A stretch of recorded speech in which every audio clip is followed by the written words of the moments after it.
인터뷰, 뮤지컬 라흐마니노프의 니콜라이 달을 맡은 정동화. 그의 대표작에 대하여 오마이뉴스 글 사진, 과구신, 편집, 오수미, 이미지. 원본 보기 꽃 중이 꽃, 정동, 별명이요, 좋아하죠, 과찬이고. 팬들께서 저를 기분 좋으라고 불러주시는 애칭이 저는 너무 좋아요. 제가 제 입으로 얘기는 직접 하지 못하지만 속으론 너무 좋거든요. 꽃이라고 하시는 게 저에 대해 너무너무 미화시킨 애칭이라서. 웃음, 그런 얘기를 듣고 싫어할 사람은 없다고 생각해요. 제가 들을 때마다 손사래를 치지만 항상 그 말이 힘이 돼요. 그래서 그렇게 불러주시는 팬들께 감사한 마음이라는 걸 전하고 싶어. 요, 과구신, 꽃 중이 꽃 정동화로 불리는 배우. 2003년 데뷔 후 빼곡하게 채워온 그의 필모그래피를 돌아보면 밝은 역과 어두운 역, 선역과 악역, 주연과 조연, 대극장과 소극장이 모두 뒤섞여 있다. 대학로에서 가장 스펙트럼이 넓은 배우 중 하나로 꼽힐 만큼 정동화는 다종다양한 작품과 인물을 거쳐왔다.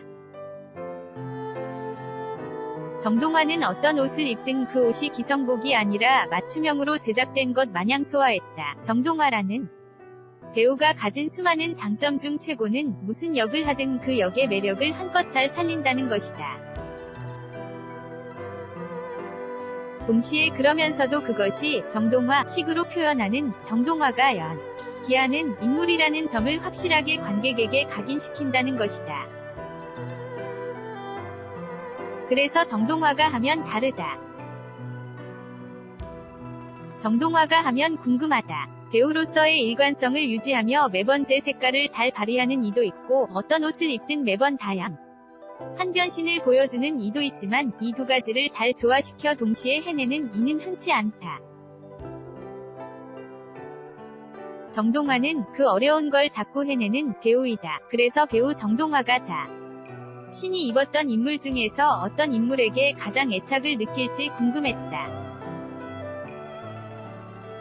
배우에게 소중하지 않은 작품이 있을 리 없고 배우가 사랑하지 않는 캐릭터가 없겠지만 그럼에도 불구하고 어떤 배우나 유독 가슴에 남는 작품이나 캐릭터가 하나쯤 있기 마련이다.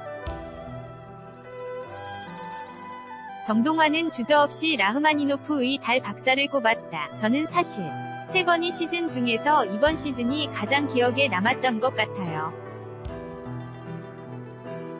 왜인지는 모르겠어요. 지금과 더 가까운 시간이어 그랬는지는 모르겠지만 전 너무 행복했고 감사하다는 말씀밖에 드릴 게 없네요. 뮤지컬 라흐마니노프가 지난 8일 3번째 시즌 총 38회의 공연을 마치고 막을 내렸다. 니콜라이 달 역할을 맡은 배우 정동화는 당신은 이미 사랑받는 사람입니다. 라는 대사를 관객과 나누며 마지막 인사를 나눴다. 이 글은 라흐마니노프의 마지막 공연을 얼마 남기지 않은 어느 날 서울 용산에 자리한 국립중앙박물관 내 카페에서 그를 만난 기록이다. 다친 줄 알았지만 열려있던 마음 이미지 원본 보기 어디에나 동화되는 배우, 작품을 가지고 있는 제작사마다 색깔이 다르잖아요. 제가 정동화다 보니까 그거에 좀 동화가 되는 것 같아요. 이 대답 꼭 살려주세요. 웃음, 제가 분위기라는 걸 되게 중요하게 생각하거든요. 무드라고 하잖아요. 공기의 기운을 좋아해서 작품이나 캐릭터마다 이건 이런 기운인가 싶으면 그렇게 저 스스로 바뀌려고 노력하는 것 같아요. 과구신 뮤지컬 라흐마니노프는 작곡가 라흐마니노프와 정신의학자 니콜라이 달 박사의 이야기이다.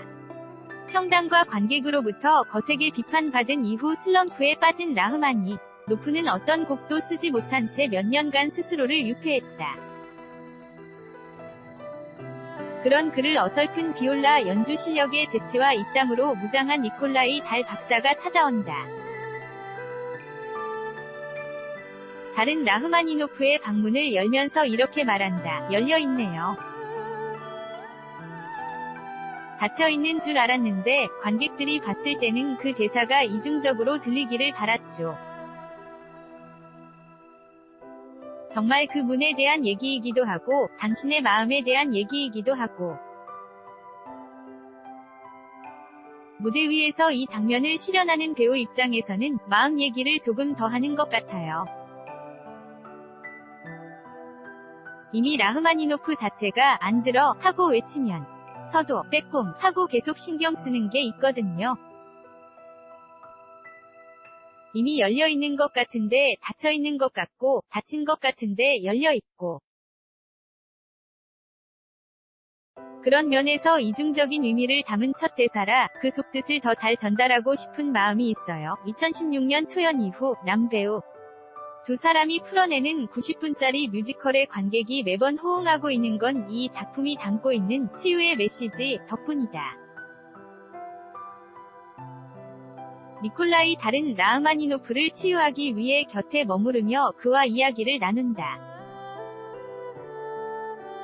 달은 라흐마니노프가 왜 음악을 시작했는지, 왜 작품을 써야 하는지에 대해 상기시킨다. 그리고 말해준다. 당신은 이미 사랑받는 음악가입니다. 당신이 새로운 곡을 쓰건 쓰지 않든 관객들은 당신을 사랑해줄 것입니다. 저와 공통점이 많이 있는 것 같아요. 초연 때 제안해 주셨을 때 HJ 컬처 대표께서 그냥 동화씨 생각하면서 달을 좀 그렸다 라고 해주셨어요. 그냥 저 좋으라고 하신 말씀인지는 잘 모르겠는데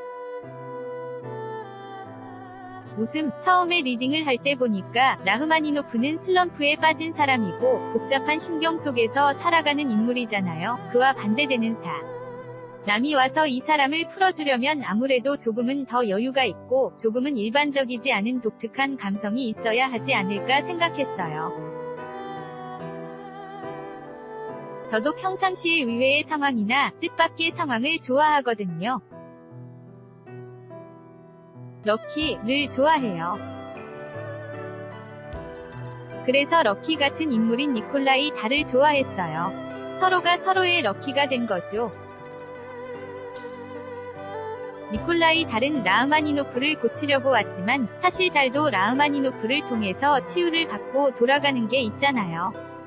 서로의 행운이 되지 않았나 싶어요. 이미지 원본보기 정동화가 만든 니콜라이 달. 제가 니콜라이 달을 만들 때 그는 학문을 깊이 연구한 사람이다 보니까 감성보다는 이성이 좀 더 발달된 사람일 거라고 생각했어요. 그러다 보니 속마음을 쉽게 얘기하기도 쉽지 않았을 것 같아요. 직업적인 면에서도 쉽게 속마음을 못 꺼냈던 것 같아요. 약간 서툴 수도 있고 자기 마음을 밝히고 싶어하지 않는 과구신. 그러나 니콜라이 달이 처음 라흐마니노프에게 접근한 건 순수한 선애 때문만이 아니었다. 라흐마니노프를 치료하는데 성공하면 자신의 명예와 인지도도 높아지리라 생각했다. 그 유명한 지크문트 프로이트와 같이 말이다. 라흐마니노프는 니콜라이 달에게 위로하고 싶은 환자이기도 하면서 동시에 자신을 성공의 길로 이끌어 줄 수단이기도 했다. 어떤 분들은 달이 정말로 유명해지고 싶어서 본인의 입지를 높이기 위해서만 그런 줄 아시더라고요. 그런 것도 당연히 있지만 사실 그게 반반이에요. 그 이전에 달이 미국에서 유학하던 시절 얘기가 나오잖아요.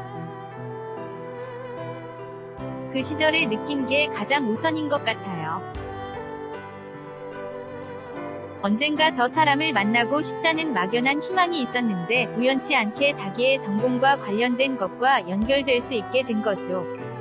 그런 생각이 복합적으로 이뤄지면서 라흐마니노프를 찾아왔다는 생각이 들어요. 1번은 유학 시절의 그 기억이라고 생각해요.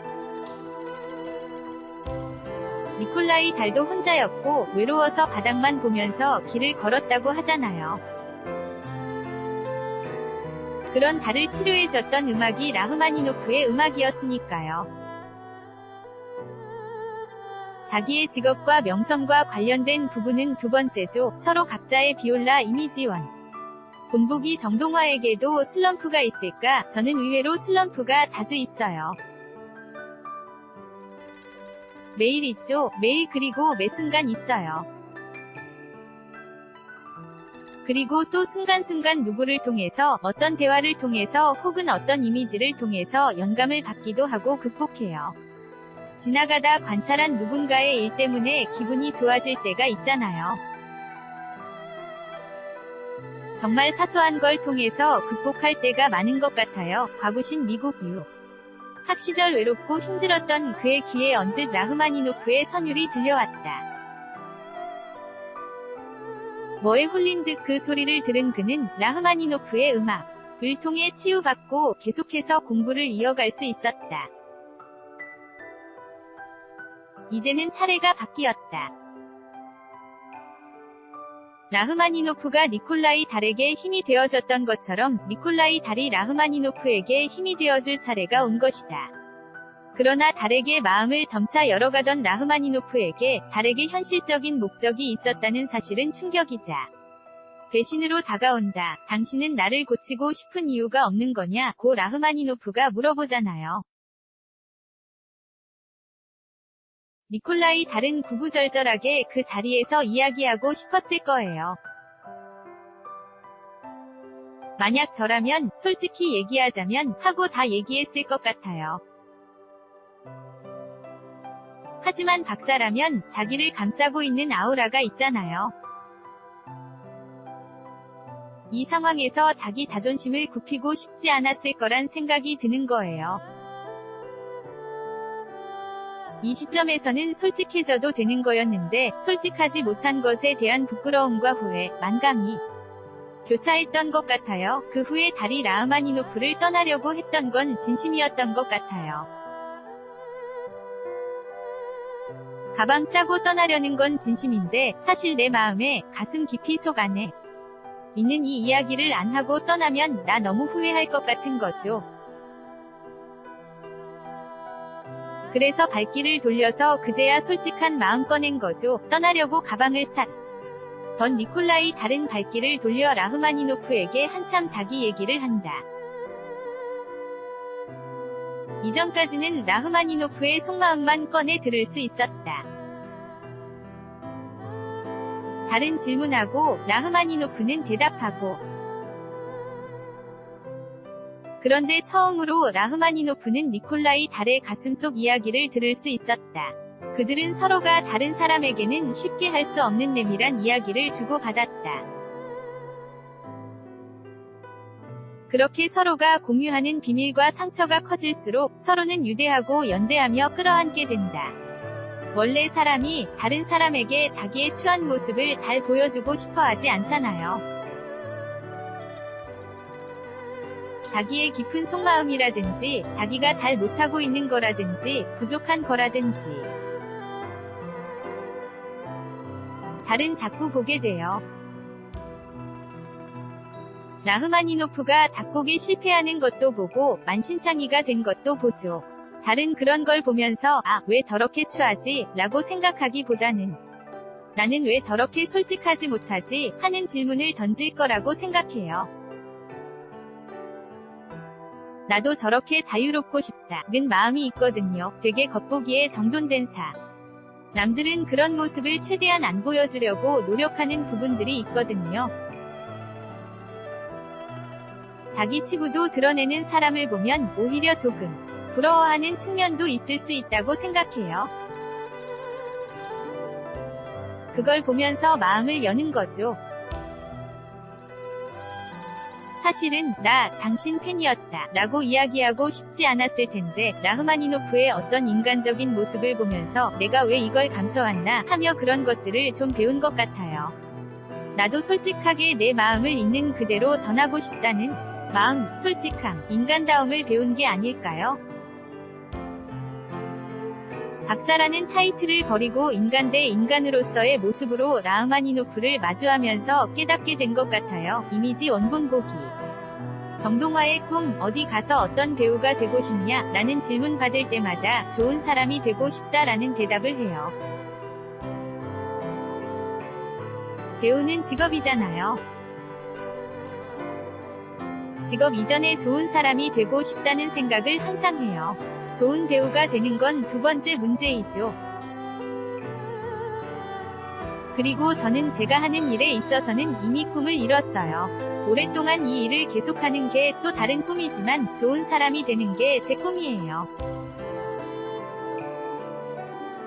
그리고 또 다른 꿈은 와이프의 꿈을 이뤄주는 것. 그게 제 꿈이에요. 과구신 오케스트라에서 각 악기에게는 서로 다른 역할이 주어진다. 어떤 악기는 화려하게 전면에 나서며 곡을 표현하지만 또 어떤 악기는 뒤에서 묵묵하게 다른 선율이 더 빛날 수 있도록 받쳐준다. 예컨대 비올라가 그렇다. 우리는 때로 간절하게 비올라 같은 사람을 필요로 하고 또 어떨 때는 누군가를 비올라처럼 감싸 안아줄 수 있다. 니콜라이 달이 그 어설픈 솜씨로 비올라를 연주하는 건 우연이야. 일지 모른다. 비올라가 약간 본인 같아요. 니콜라이 달처럼. 웃음. 니콜라이 달은 되게 반듯해 보이지만 사실 비올라 작동법을 잘 몰라요. 웃음. 서툰 거죠. 저는 니콜라이 달이 서툴러도 괜찮다고 하는 대사들이 마치 자기에게 하는 말 같아요.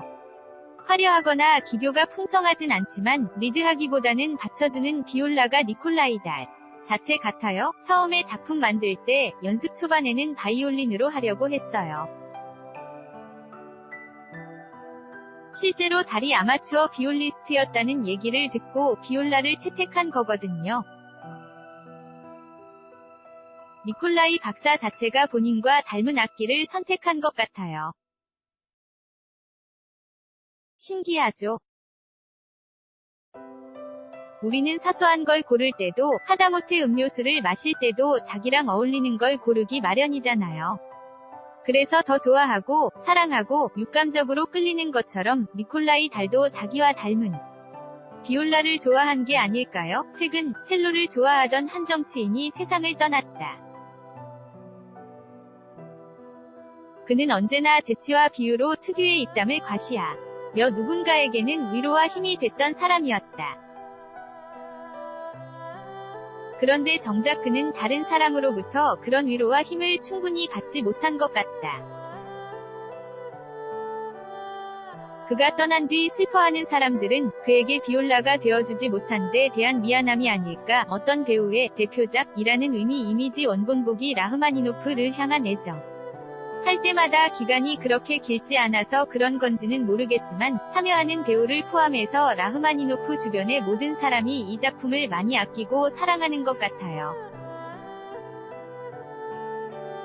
식상한 얘기인데 사실 이번에 제안을 주셨을 때 생각의 여지도 없이 무조건 참여하고 싶었죠.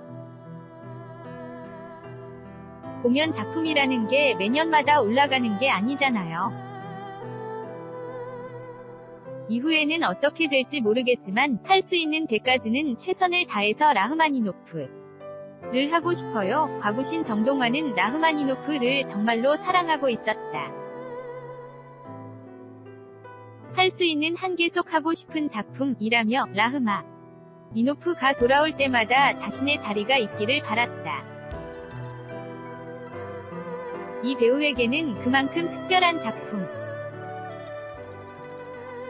무엇이 라흐마니노프를 정동화에게 더욱 특별한 의미가 있는 작품으로 만들었을까? 작품 자체의 힘, 대사가 주는 메시지 그리고 정동화라는 배우에게 개인적으로 남겨진 의미까지 이유는 다양했다. 라흐마니노프는 저의 대표작입니다. 뭐라고 해야 할까? 명예로운 훈장 같은 작품, 누가 와도 부끄럽지 않게 보여줄 수 있는 작품이거든요. 저 스스로 이 작품에 참여하는 것 자체가 훈장을 받은 것 같아요.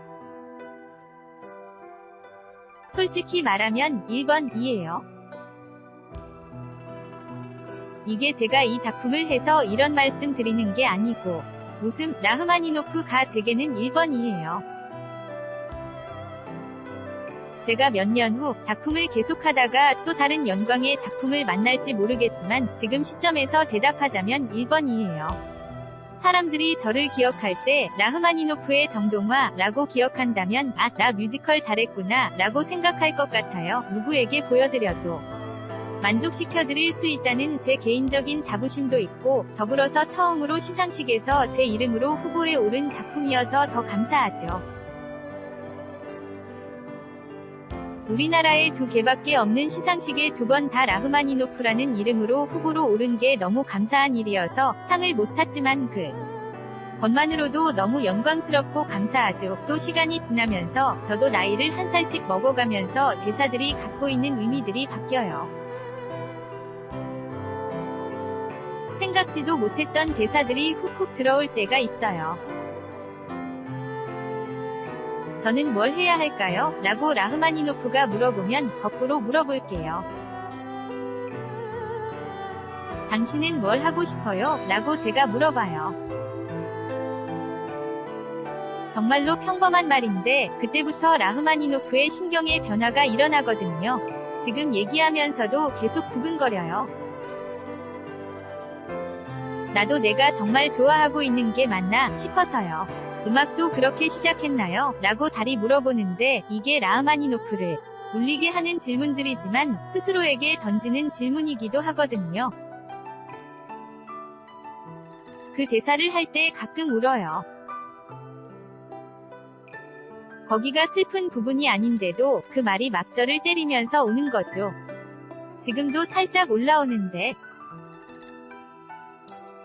저에 대해서, 제 인생에 대해서 생각하게 하는 진짜 좋은 작품인 것 같아요. 뮤지컬 라흐마니노프가 또 언제 돌아올까? HJ 컬처에 인기 있는 레퍼토리 공연으로 자리 잡은 만큼 그 공백이 그렇게 길 것 같지는 않다. 그리고 그 자리에는 언제나 이 작품을 훈장으로 여기는 정동화 배우도 있을 것 같다. 우리 모두는 비올라 같은 누군가로부터 위로를 필요로 하고 동시에 누군가에게 비올라처럼 위로를 줄 수 있는 존재이니까. 세상엔 더 많은 비올라가 필요하니까 니콜라이 다리 라흐마니노프에게 던지는 질문이 제게 많은 생각을 불러일으키는 것처럼 관객들에게도 스스로 질문을 던질 수 있도록 하는 좋은 대사라고 생각해요. 개인의 즐거움이나 위로, 해소 등을 위해 공연을 보지만 더 나아가 교훈까지 줄 수 있는 공연이 정말 좋은 것 같아요. 재미도 있으면서도 유익한, 지금 나에 대해서 고찰하고 성찰할 수 있는 질문을 던지는 작품이 라흐마니노프입니다. 그러니 라흐마니노프를 보신 관객들께서도 자기 자신의 삶을 돌아보고 그 삶을 한번 추억할 수 있는 시간을 가졌으면 좋겠어요. 저작권자, 시, 오마이뉴.